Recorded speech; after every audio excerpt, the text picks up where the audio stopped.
Yellow mosaic ज्याला म्हणते ती, तो येलो मोजॅक आल्यानंतर काय होतं बघा, सोयाबीन अख्खी पिवळी पडलेली आहे. 15 दिवसाखाली सोयाबीनच्या शेंगा अशा हिरव्या होत्या. 8 दिवसानंतर सोयाबीनच्या शेंगा अशा झाल्या. आता सोयाबीन अशा दाण्यामध्ये तयार झाली. किती बी कष्ट केलं, ही सोयाबीन केडीएस आहे.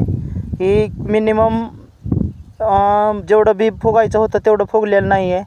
आणि किती निसर्गाच्या विरुद्ध जरी चालायचा प्रयत्न केला तरी कुठला ना कुठला व्हायरस येणार, ना कुठला काय येणार, ना त्या अति पाऊस होऊन पर्जन्यानं वाढ कुठणार सोयाबीनीची. येलो मोजॅकनं बघा कसं झालं आहे, सगळी सोयाबीन आता काढण्याच्या मार्गाकडे जाऊन होत आहे. हार्वेस्टिंग प्लॅन्ट सगळा हार्वेस्टिंगच्या मार्गाकडे चाललेला आहे. आणि हे तुम्ही सोयाबीन बघू शकता. आता ही जी शेंगा हिरव्या ज्या आहेत ती हिरव्या जी शेंगा आहेत त्याच्यावर कमी अजून इफेक्ट झालेला आहे. हे वाळल्यात तिथं सुरुवातीला येलो मोजॅक स्टार्ट झालेला. आता ही